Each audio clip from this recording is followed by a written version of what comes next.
Hello दोस्तों, फिर से आप सभी का हमारे YouTube चैनल पर स्वागत है। दोस्तों, सोशल मीडिया पर अंजलि चौहानिया अपने डांस के दम पर बहुत बड़ी पॉपुलैरिटी को हासिल कर चुकी है। हाल ही में अंजलि चौहान ने न्यू मोबाइल को बाय किया और अंजलि चौहान के फैंस इसके मोबाइल की प्राइस को जानना चाहते हैं। तो आज की इस वीडियो में हम बात करने वाले हैं कि अंजलि ने कौन सा मोबाइल बाय किया और उस मोबाइल की प्राइस क्या है। वीडियो बहुत ही ज्यादा इंटरेस्टिंग होने वाली है, इसलिए वीडियो के एंड तक बने रहिए। तो बिना गवाए वक्त हम वीडियो को स्टार्ट करते हैं। दोस्तों, अंजलि चौहान का जन्म बहुत ही गरीब फैमिली में हुआ और अंजलि के छोटी उम्र में ही इसके पिताजी का देहांत हो चुका है। इसी वजह से इनको खुद का सपना पूरा करना बहुत ही ज्यादा मुश्किल लग रहा था। अंजलि चौहान को डांस करने का बहुत ज्यादा शौक था। इसी वजह से अंजलि चौहान ने डांस में खुद का करियर बनाने का सपना रखा और ये शुरुआत में अपने वीवो के फोन से ही वीडियो शूट करके टिकटॉक पर अपलोड करने लगी।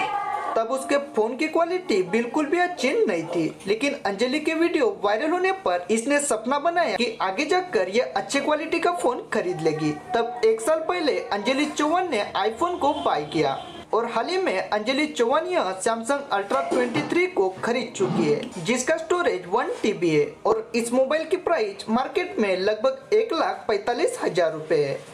आप लोगों को अंजलि के बारे में ये न्यूज कैसी लगी, ये हमारे कमेंट्स बॉक्स में जरूर बताएं और इसी तरह लेटेस्ट अपडेट पाने के लिए हमारे चैनल को सब्सक्राइब जरूर करें। धन्यवाद।